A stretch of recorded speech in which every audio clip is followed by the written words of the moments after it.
In the new world, we face disaster. We are looking at hundreds of economic indicators showing us the direction we're headed. And today, I will show you 3 charts that prove we're headed towards crisis. You came here for the truth, so let me unveil that for you. Let's get into this article out of Bloomberg, and we're talking about Janet Yellen. This is her quote right here. With policy rates at or approaching zero, central banks of necessity turn to unconventional policy tools such as large-scale asset purchases. I'll come back to that in a moment. Just let me finish off the quote. These unconventional tools have, in my opinion, of course that's not in reality, that's her opinion, served to support a recovery in domestic demand and, as a consequence, global economic growth. All right, let's start at the beginning right here. Policy rates at zero. They've had it here for historically such a long period of time that has distorted the world economy. That's how bad this has gotten. When you have the entire world essentially on the same interest rate. Now, I'm going to go into the euro being on single currency, single interest rate. But if you think about it, the whole world is now on a single interest rate, and that is zero. So we're having easy money being spread all across the world. Okay, then she says, central banks of necessity turn to unconventional policy tools such as large-scale asset purchases.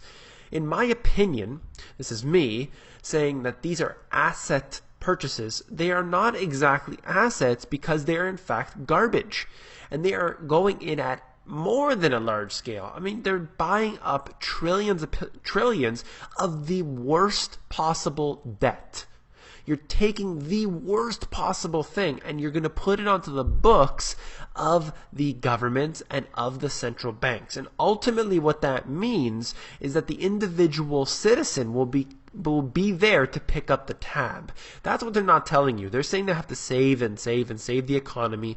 They did that with Fannie Mae and Freddie Mac, because they were such bad ideas from the first place, how they gave out all these loans to everybody who couldn't afford it. They had 5 homes and they couldn't even afford one, just hoping that the prices would improve. And then when everything collapsed downward, the government stepped in and then took that onto their books. This isn't basically they're not calculating for that. So you're talking about trillions upon trillions of dollars or euros or yen or whatever that are not being accounted for. The world cannot withstand the amount of debt that is truly there. So when they say they're buying up these large-scale assets, large-scale asset purchases, they are taking this on and indirectly putting it onto the back of the taxpayer. So forevermore, these taxpayers, the individual citizens, will be paying for the bankers' mistakes.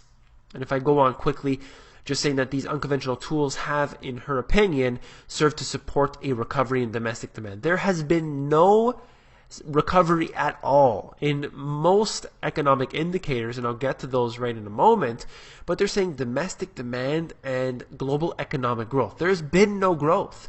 Worldwide, we've seen such a disaster, and there wouldn't be all of these riots and civil unrest in different countries around the world if there was prosperity. People are getting more poor as time goes on, and that's why you see civil unrest. They're directly correlated, and we've seen this throughout history. Anyone who's read even a little bit of history knows that there is a direct correlation between civil unrest and prosperity. As the prosperity declines, civil unrest increases. It's like I said, a direct correlation. Let's go on quickly.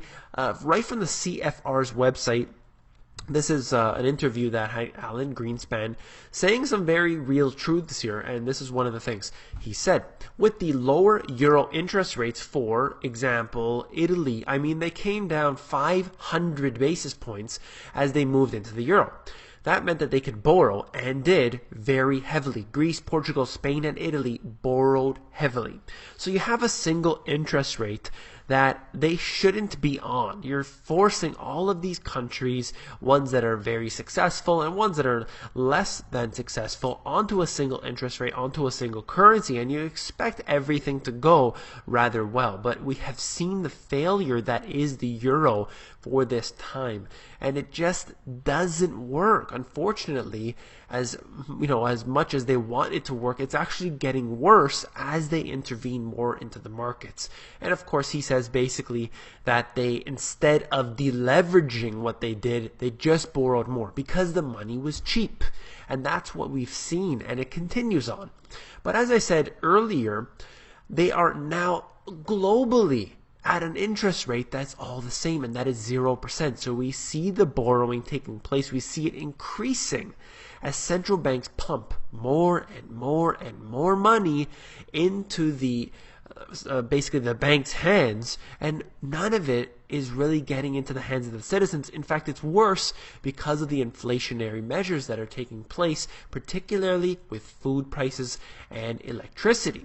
So this is right here out of the St. Louis Fed. I like to bring you the stats right from the sources, not just show you the charts from some other website. I'm bringing you the stats, and they're always in the description below.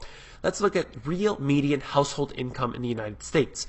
Declining, and I just chose the year 2000, it's a round number, declining since that time, over a decade, and it goes up and down here, but you're looking at practically a straight line downward, significantly occurring over these past few years. There is no way that you can refute this evidence that people have become more poor in the recent past. This is something that you need to realize how serious this situation is. But of course, they'll never talk about this in the mainstream media, and a lot of the alternative news focuses, I believe, on the wrong things. We need to realize that. Why are we even watching this type of video? Why are we watching the Money GPS? Why do we read the books like this? Because we need to understand what's going to happen to our real wealth. What's going to happen to our children and grandchildren? Well, this is it. We're looking at a decline occurring that is very frightening to me, and I hope it is frightening to you as well. But once we realize that, we then make changes accordingly. And once again, when you have the real median household income, how rich or how poor somebody is at a declining pace year after year after year, we need to be concerned, and we need to address the fact that the policies that are being engaged, not just by the politicians, but by the central bankers, by the technocrats, by the lobbyists who basically are bribing the politicians, making these rules that are pushing us further and further down, that this is headed further and further downward in the same trajectory. That's where we're headed. And another one, federal debt, total public debt as a percentage of the GDP.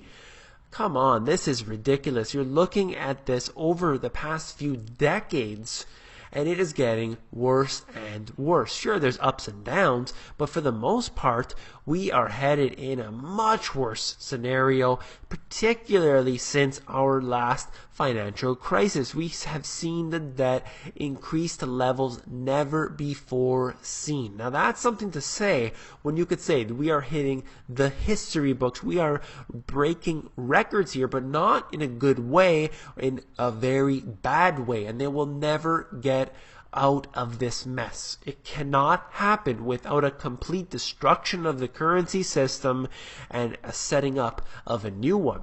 In my book, I talked about that, saying that meanwhile the U.S. government is already running a budget deficit that is approaching $1.5 trillion every year, and the number is increasing annually.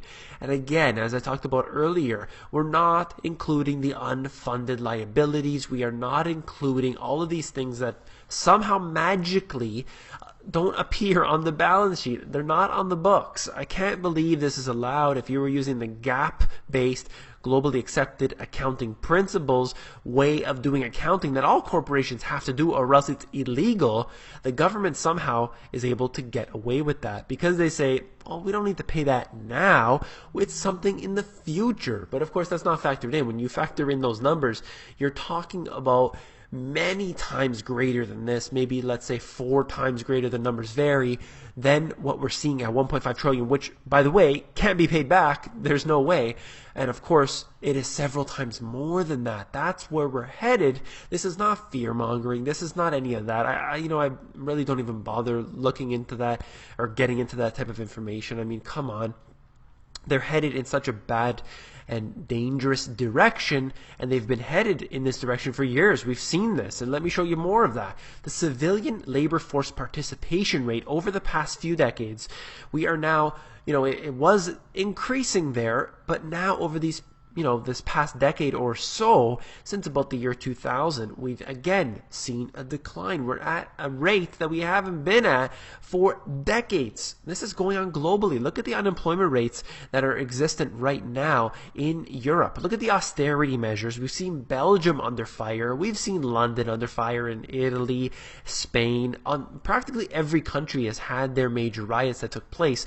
Why? Because they're being strangled. They know that the bankers are all in this to gain more and more wealth, and they're making the people more poor. Why is the middle class being taxed more and more when you have guys like Warren Buffett and you have these big banks getting billion-dollar bailouts, and we see that the money channels directly to the CEO, and he is able to buy luxury homes and yachts, and they had the CEO bonuses and all this stuff, when the middle class is being forced under austerity. And that is what the whole world is waking up to, and unfortunately not quick enough, but we definitely are. Just take a look at the example of the Money GPS YouTube channel.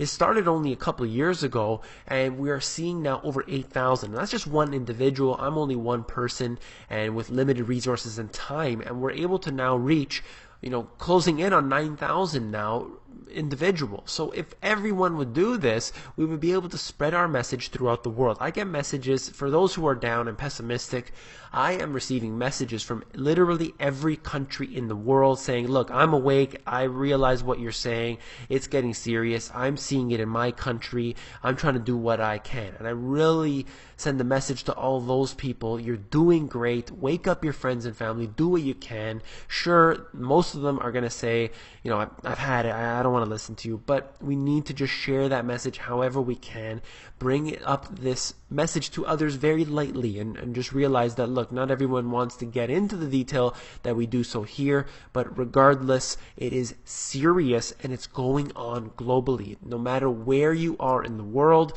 and of course it will affect us at different rates. The dominoes don't fall evenly, but we need to realize it's serious for all of us.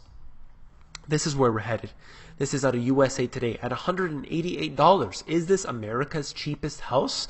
And right in Flint, Michigan, what they're saying right here is that, this house is actually being sold for $188, and it's definitely a tear down. There was some fire damage apparently, but regardless, the reason I mention this is that we are experiencing a disaster that nobody could ever imagine. The central bankers don't really want to talk about it. They know what's going on. The politicians definitely don't want to get into it, and those lower on the totem pole don't realize what's happening.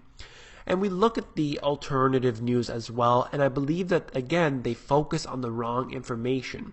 If your own wealth has declined significantly, whether that's through a hyperinflation or whether that's through a deflation, it doesn't matter. At the end of the day, if you can't buy your food to eat, you're in trouble. If your neighbors can't buy their food, let's say you had some food, guess whose door they're coming to knock on? And if you don't answer, they might have a stronger response for you. So what I need to just get across to people is that we argue over the little things, the things that, sure, it's great debate, I'm not denying that, but does it matter whether we'll hit a deflation or a hyperinflation, or whether there'll be, any of the scenarios that we've set up here, higher interest rates, lower interest rates, more central bank monetary easing? We know that it's headed for a crisis. We know that our currency is being destroyed. We know that all of these measures that are being implemented are destroying our sovereignty. They're increasing the amount of civil unrest. We're seeing riots taking place. All of these factors will remain regardless of all the little petty things that we discuss all the time. And we need to realize that's what I will do here at the Money GPS consistently, that we are headed for a crisis. What brings us there, we can debate that. But regardless, we're headed for a big disaster, and that's what I worry about. That's why I share this message, and that I hope you have found this informative in all my other videos as well. If you do, it really helps me out a lot to give me a thumbs up. I truly appreciate all that and all the comments. It really helps me boost up higher into the rankings so that more and more people will find the channel. And don't forget to become an insider. The Insiders is where I give out all my best intel for free, and that is available at themoneygps.com. Scroll down to the bottom, fill in your email address, and you get occasional emails from me with good, short, concise info.